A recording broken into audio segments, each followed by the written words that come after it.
Welcome back to the podcast. It has been a very, very long time. You're probably wondering where I've been. Long story short, I'm going to become a dad. Yes, it's true.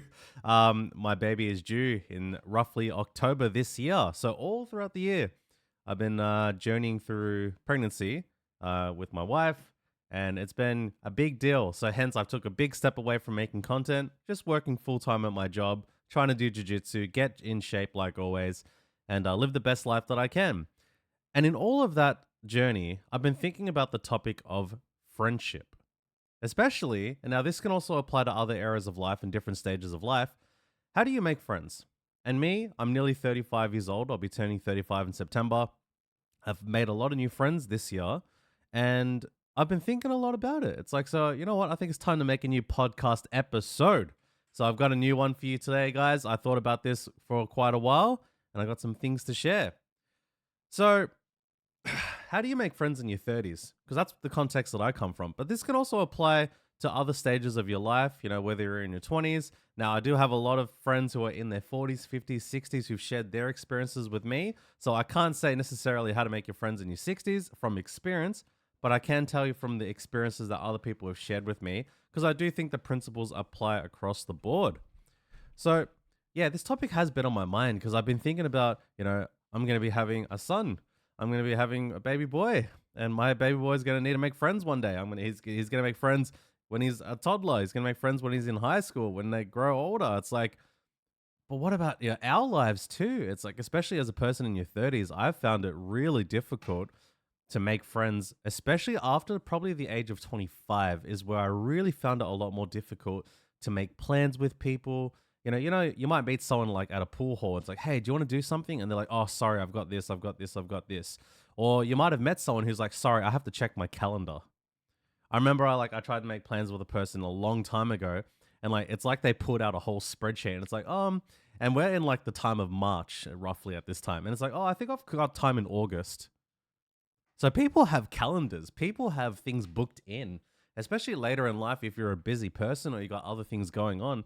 It's very different from when you're a kid and it's like, hey, want to hang out? Sure, I'm gonna go ask my mum.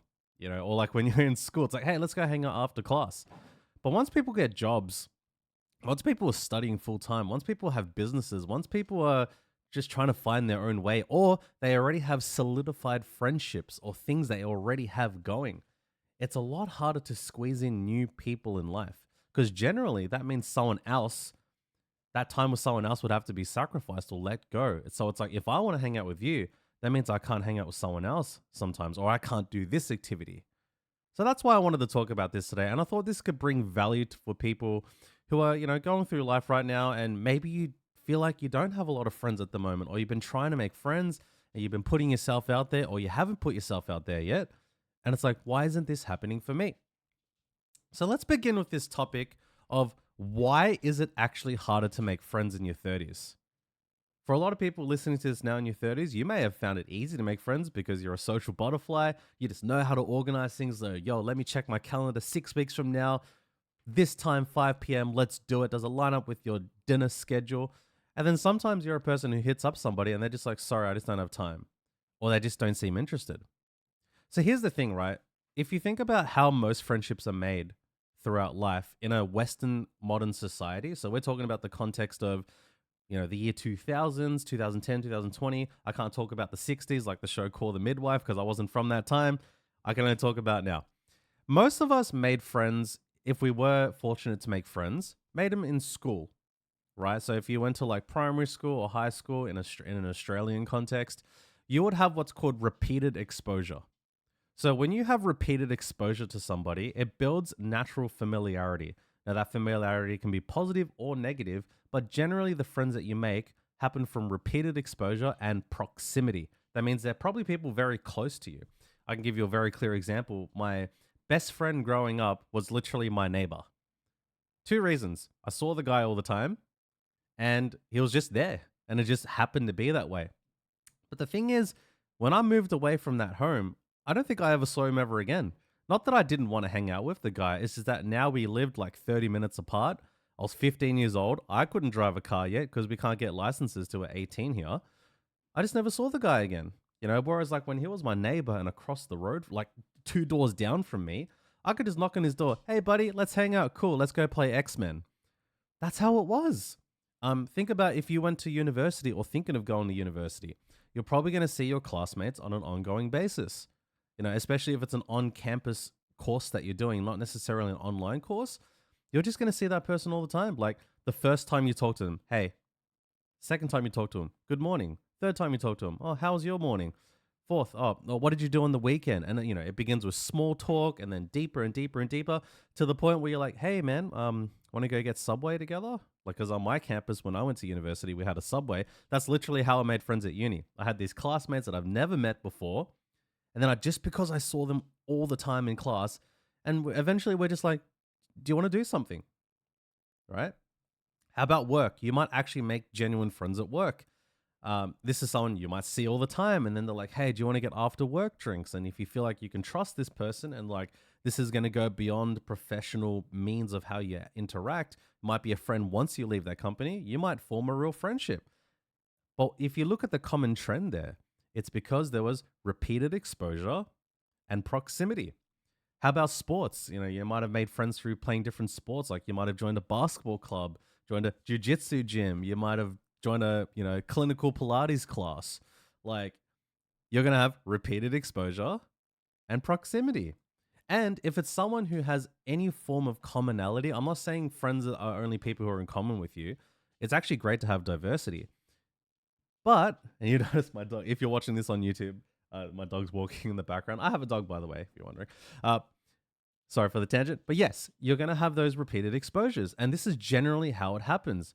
However, life eventually changes. You might leave school, you might graduate, you might get your job, and then your social circles are very limited to places that you do have those two categories of people of repeated exposure and proximity.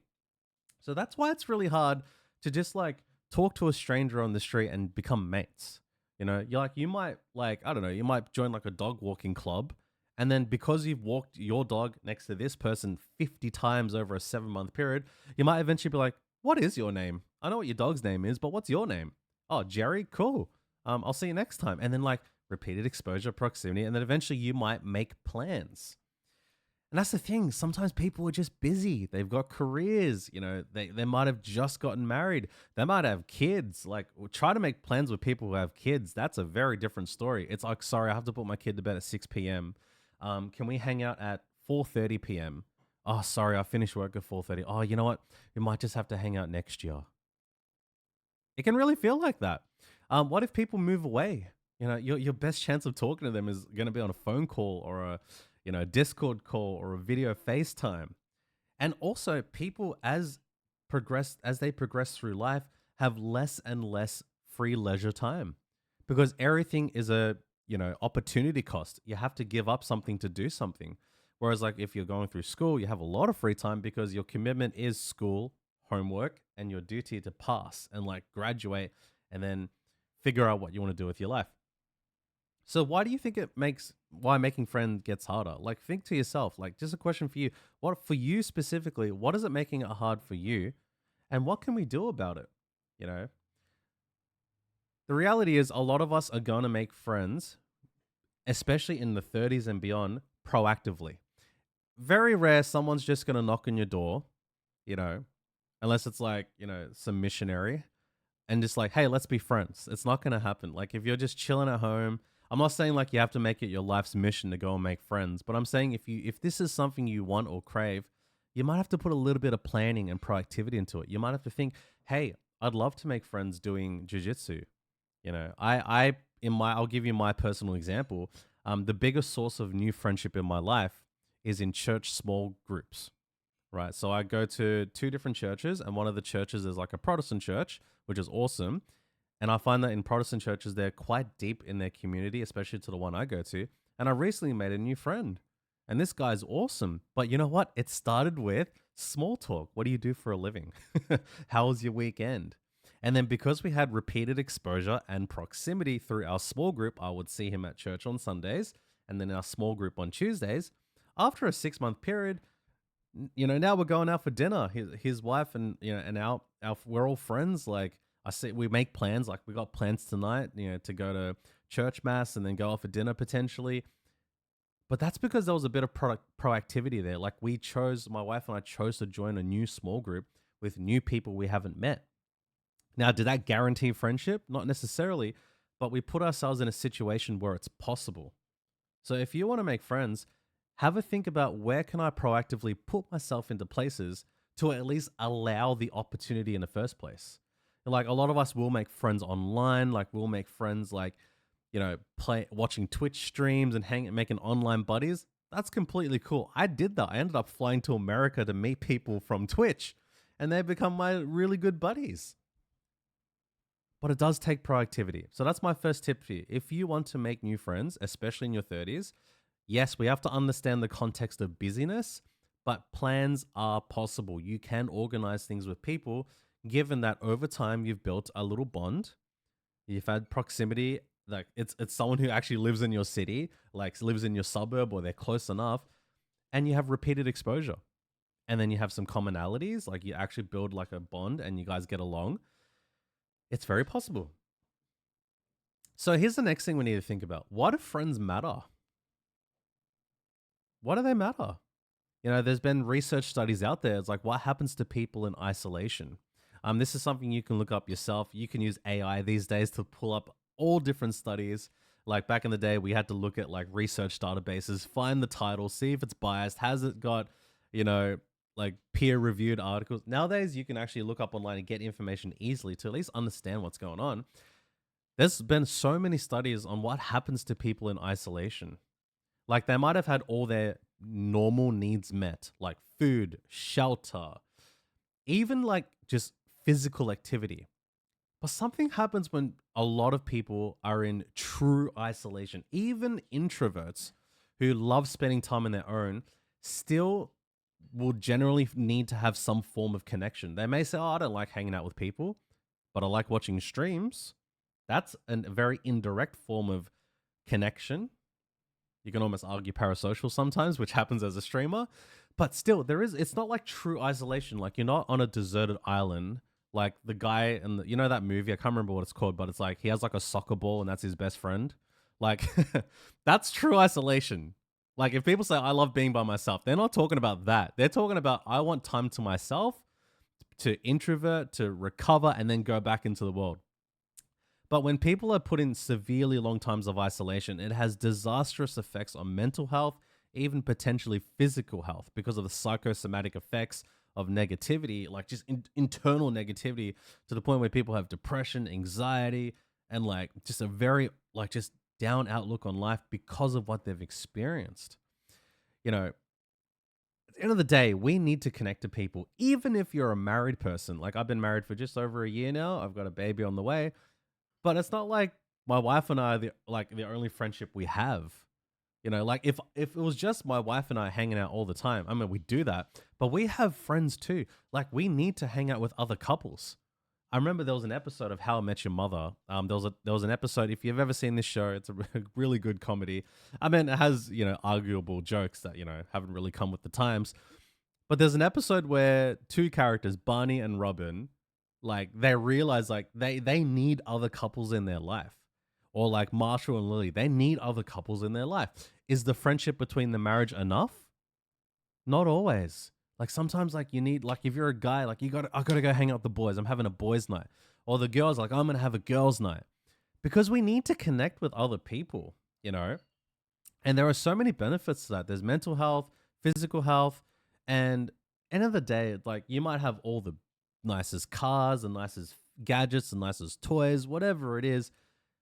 But for most people, it doesn't compare to human connection. Like we need community. We need people in our lives. We need people that breathe life into us. How many times have you needed a good friend to talk to? Like you wish you just had someone to talk to about something. You've had a horrible day at work. You've gotten home. You feel like your manager's been incredibly unfair and you just wish you had someone to talk to. And at best, you can pull out a book or watch a YouTube video. But it doesn't compare to a friend saying, "Hey, how are you going?" And here's a question for you, a little bit of homework for you. If you've been fortunate to have a good friend in your life, what is that thing about them that stood out to you? What is that thing about that friend that made a tremendous difference for you? Have a think about it, because I can recall many close friends in my life that really showed up for me, especially during my darkest times where I needed someone. I asked them to come and hang out, and they came, and that was potentially life saving in the fact that it helped me stay on a positive trajectory and lead me to where I am now, where I'm doing a lot better in life. So think about this. What then makes a good friend? What makes a good friend? Is a good friend somebody who's just your mirror image? Is a good friend somebody who just agrees with everything you say? Is a good friend who's this exact same age and gender as you and same religion as you and like just everything's the same? Or is a good friend that also adds something different to your life? I'll give you a couple of qualities just to think about. Here are some qualities that I've thought about. A good friend is someone who will listen to you. A good friend isn't someone who just talks to you.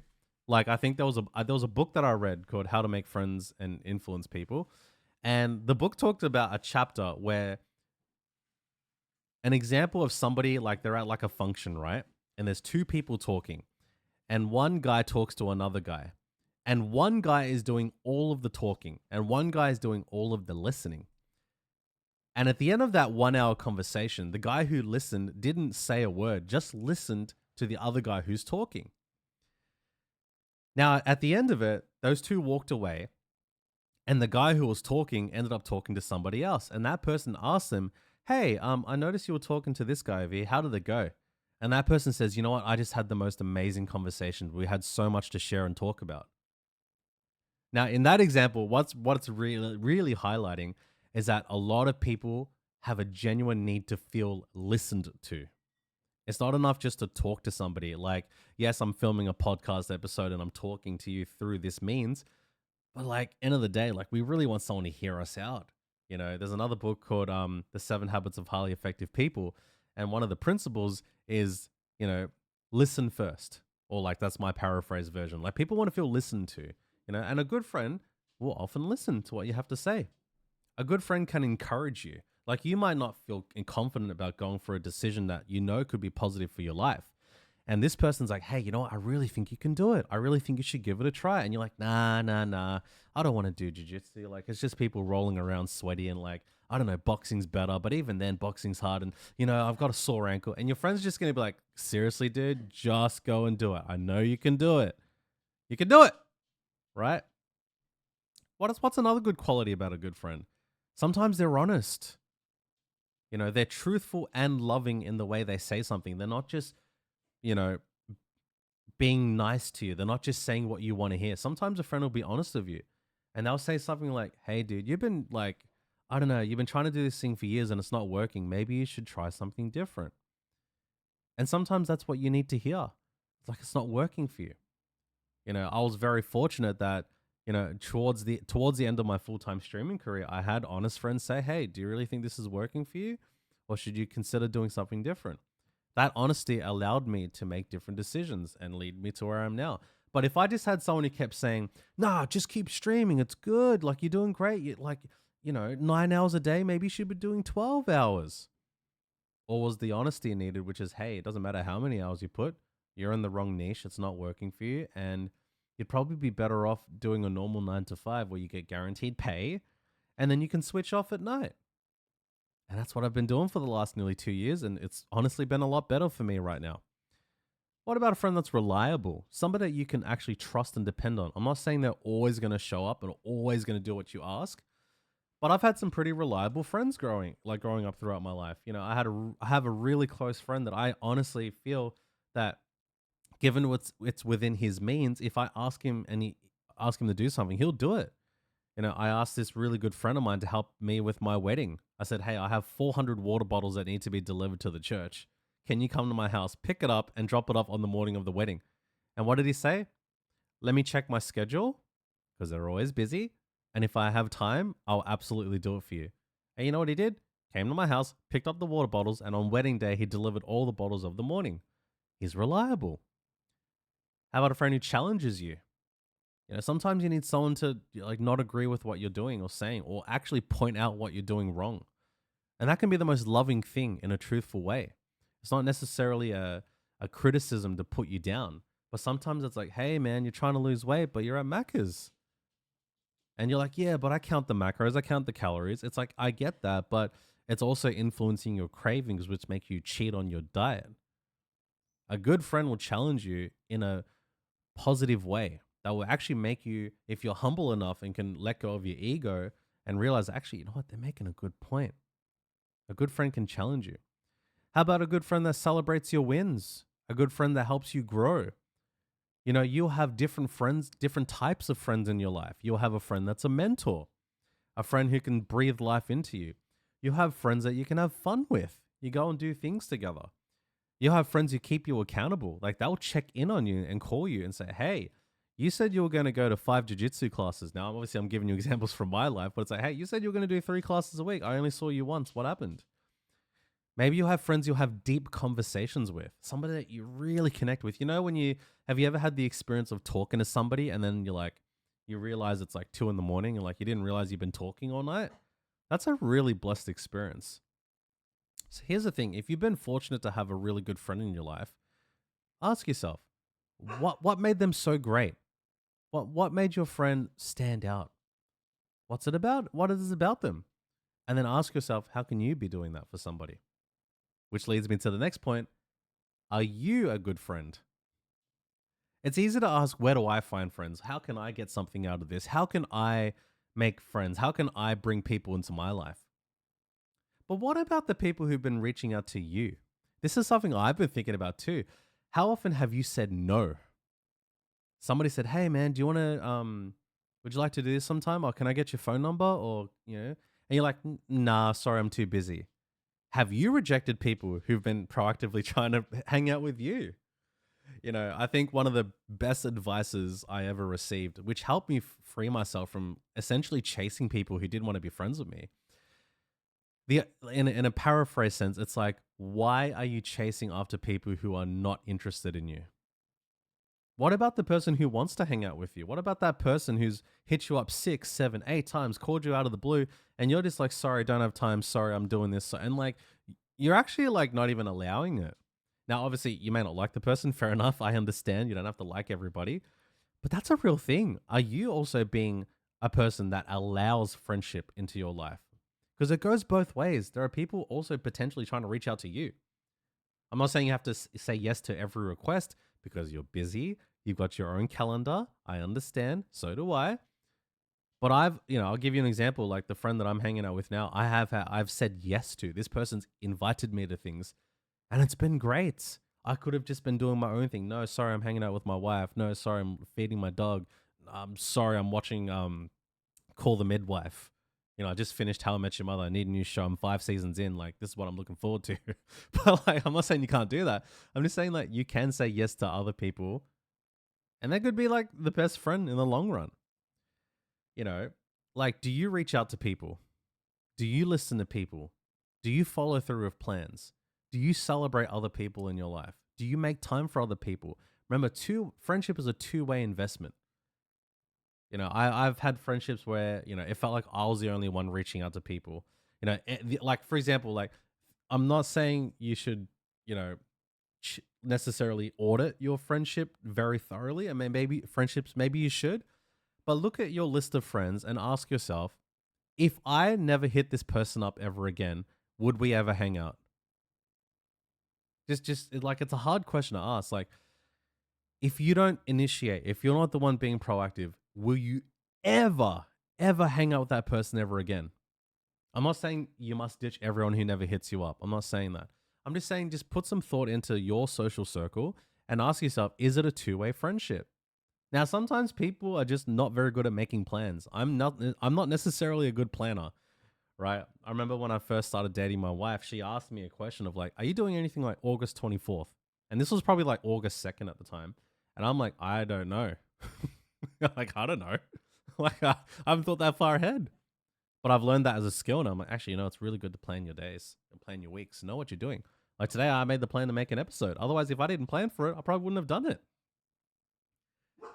Just think that and that friendship is a two-way investment. And that's also my dog contributing to the podcast. Thank you, Cozy. That's his name. Now let's talk about this. Okay, so now we know that, what is a good friend, or what potentially is a good friend. Why is it so hard to make friends? Are you a good friend? Now, here's the big question. How do you make friends? There are three big clues we've already lent onto. Number one, you got to be proactive. That means you've got to find your community. Community doesn't just appear. You've got to build it. You've got to cultivate it. So that could mean for most people in their 30s, which is the topic of this conversation, most people will make friends through shared interests.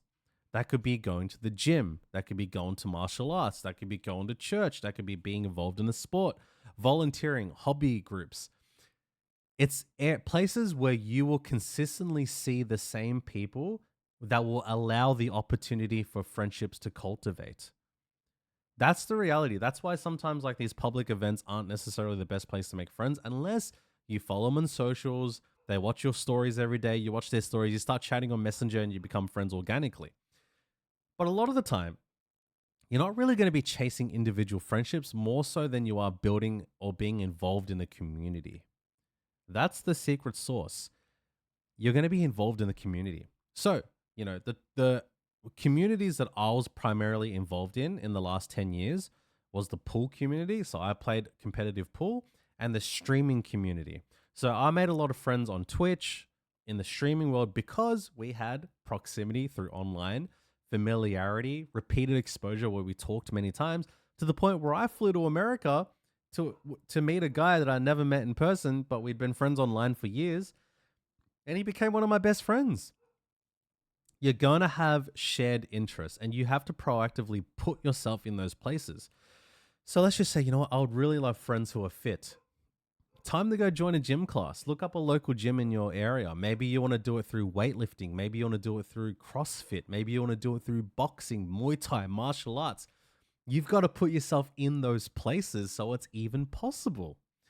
How about like from a faith perspective? Maybe you've been exploring, your faith. Maybe it's time to start going to church every Sunday. Join a small group. It could be playing a sport. Maybe you've always wanted to play basketball. You're tired of watching LeBron do the 3-pointers. Maybe it's your time. Maybe you watch Coach Carter and you're ready to go have a go yourself. That's the thing. You're going to find real friendships these days, especially in your 30s, being involved in communities. Put yourself in a community, and then you will develop those individual friendships. Yeah, in a church community of over 200 people, I've now made a close friendship with maybe 3 or 4 new guys in my life and some women too. And that's how it is. We saw each other every week for months. Then we started talking, we started chatting, we started doing different things together, like going out for dinners, hanging out with mates, doing different I'm going to invite them out to play pool sometime. But here's the thing though.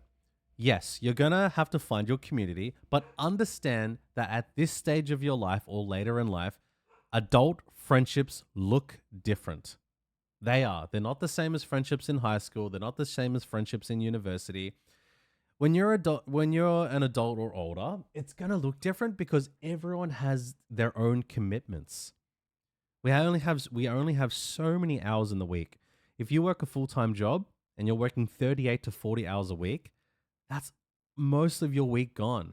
Then you're going to want some time for yourself, right? You're going to want some time to do your own thing, for your own downtime, your own hobbies, gym, different things you like to do.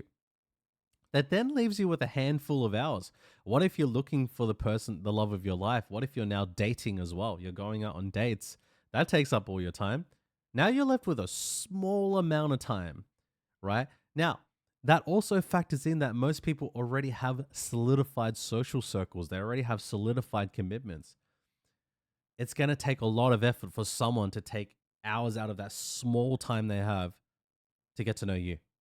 That's why it's so difficult, and it's going to look different. Like they're going to be quite efficient ways of hanging out. Like it may just be a coffee with a friend for 20 minutes.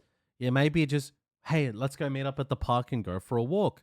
It could be a phone call. It could be a WhatsApp voice message. It's going to be more quality than it is quantity. Like if you're in a younger stage of your life, you're going to have a lot of quantity if you're blessed to have people be nice to and be your friends. Like you might be able to hang out 7 hours at this and go watch Obsession at the cinema and then go to the mall and have popcorn and then go, throw eggs at someone's windows because you're a teenager and you're still being a rebel. I get it, right? But as you become an adult and it's going to be more and more difficult, your friendships are just going to look different. I'll be honest. A lot of the closest friends in my life, I don't see very often. One of my best friends, I haven't seen him since my wedding. But I guarantee you, I see the guy the next time. It's going to be like I saw him yesterday. We'll have those 2 hours to hang out, have a beer, play some pool. It's awesome. All right, bro, I'll see you in 6 months. Sometimes that's just how it is. But if you have a regular commitment, though, that is the exception to the rule. If you have like a weekly basketball thing that you do, a weekly church group that you go to, a weekly commitment of a community, that's where your friendships are going to develop. And yes, my dog agrees with me too. He really agrees with me. So yeah, you're going to have to be quite intentional. Like that's what it's going to come down to. It's intentionality. Like real friendships are built on intentionality, especially later in life. Try and hang out with a guy in his 40s that has 3 kids, a wife, and a business. Wow, you're lucky to see this guy once a year at that point, if not at all. Might just be a quick Facebook message that you'll get best. I'm not saying like they're so important they don't have time for you. I'm just saying that as you progress through your 30s and potentially 40s, and hopefully life blesses us to live a long, healthy life, they're just going to look different. So I'm going to leave you with this. The last one I want to talk about is patience. Patience is so important. Like, not everyone's going to become your friend. You might have done all the right things. They might have done all the right things. You gave every opportunity. But sometimes you just don't like someone that way, or they don't like you that way. That's life. And that's completely okay. Do not take it personally when you really try to make an effort with someone. It's like trying to date someone you're not attracted to. You really made an effort. You went on all these dates. You did all the right things. You saw all the right movies. You had all the right dinners, all the right conversations, and you just don't feel it. You cannot force a connection. Connection happens naturally, but you can create the opportunity where it's possible. That's what I'm trying to say. Is like you just got to keep showing up. Like it's not gonna like if you try and make friends and you went out once, like you're like, you know what, I went to basketball once and no one became my best friend. Yeah, that's probably why. Like you went out once, you've got to keep showing up. And the thing is, your people will come over time. You know, they're going to happen and friendships will come and go. The friendships I had in my 20s are not the same as my 30s. I'm pretty sure in my 40s and 50s, if I'm blessed to live a healthy life, are going to be different from my friendships now. That's the evolution of life. We're going to keep moving on. But it's not about, you know, regretting the friendships you had. It's about cherishing the friendships you had. You know, if you've had previous relationships, you know, like I think about the different women I dated throughout my life. It's like I see them on Facebook and like they got kids, they're married, and I don't think, oh, I never should have dated her. It's like, no, it's like I'm happy for her. Like we had memories of the past, and you know, now she's doing great. You know, she's got a 6-pack. I don't. I got to start training now. I'm jealous. So yeah, so that's what I'm saying. Like your people will come over time. You just got to be patient with it and let it happen. Let it happen over time. Like it may take 9 months, it may take a year, but when you finally have that new friend, it's like, wow, that was so worth it. I'm glad I put myself out there and didn't just keep watching the same YouTube reruns all the time. So wrap it up. Let's wrap it up here, guys. Here's the big takeaways. You know, friendship is something that you continue to build throughout your life. You may be very blessed, like they call it the big five, to have 5 really good friends throughout your life. And if you can have that, that will be so good for you and good for them too. Here's the thing, like you should be trying to become the kind of friend you're looking for. Do you want a friend who actually hits you up? I'm not saying like be nauseating like every 5 minutes, yo, let's hang out, boys night. No, I'm just saying just put it out there. Like go hit up that friend. Hit up a friend you haven't hit up in a long time. What about that friend you've been ignoring or friend you've thought about talking to, but you just didn't do it? Send a message. Hey, are you free in the next couple of weeks? I'll give you a good tip. Adults, give them a lot of flexibility. Give them options. This is something I learned from my wife. Always give options. Don't just say, are you free this day? Say, are you free these days? If you give someone options, it allows them time to juggle what they've got. They might want to make time for you, but sorry, I already had this commitment from 6 months ago, but I'm free on this day. You give them that option. It could be awesome. You know, you're going to have to invest in people. I'm not saying go splurge all your money on someone. I'm just saying like time. It's going to be a couple coffee chats. It's going to be a couple of hangouts. It's going to be a while until this person's like, you know what, you've been such a good mate. And here's the thing, community makes life better. It does. I can admit, like, every one of the best things that have happened in my life, community was involved. I was part of a pool community that led to me getting different jobs in my life. I was part of the gym community that led to me feeling empowered. I was part of the, you know, red pill community that really stuffed me up in many ways, but it also improved me as well. Lucky I'll let go of that stuff. Like now I'm part of really deep church communities. I'm part of, like my jiu-jitsu community. And my life is it's a lot better. It's not perfect. My life is hard. I've got things I'm dealing with right now, but I'm so glad I've got friends in my life that I can depend on, and they can depend on me. So to wrap it up, making friends in your 30s, it isn't about just meeting more people. It's also about becoming someone who builds meaningful relationships over time. You want to become that person who does invest in really good relationships, and those people invest in you too.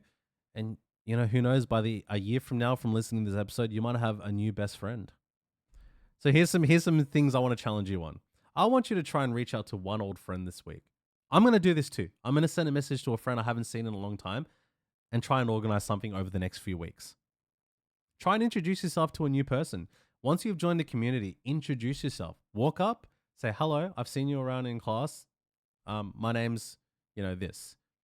In fact, this happened at work to me yesterday. Like, there was a guy I've seen at work. I made eye contact with this dude probably 500 times. I have no idea what his name is. You know what he did? He came up to me and said, hi, what's your name? I'm like, Phu. He goes, oh, is that from Taiwan? I'm like, actually, I'm Vietnamese. He goes, oh, I'm from Pakistan. You know what? What happened? Proximity. The guy sees me all the time. Repeated exposure. I'm always around. He's always wondering what I'm doing. And then I want you to try and say yes to an opportunity. If somebody invites you to something and you've got the time, just say yes. And if you really want to hang out with this person, say yes and give it a go. So guys, I really hope you enjoyed the episode. It's been a long one. It's been a long time, but this has been on my heart for a while. And I think it's going to be really helpful for a lot of people. So thank you for your support. If you're watching on YouTube, give me a like and subscribe. Share this with someone who you might want to be, who you think might help, or they want to make friends, or you want to make friends, or someone you made friends with. And you're like, hey, this episode inspired me. If you're listening on Spotify or any of the other podcast platforms, give us a positive review. It'll help put the episodes out. And I'll see you next time. I want to keep growing this podcast. I started this in 2023. We still get weekly downloads, which is incredible. People are still listening to episodes I made 3 years ago. So that tells me something. I've got to keep showing up for you too. So take care. Peace out. Thank you for listening to the podcast, and we'll see you on the next one.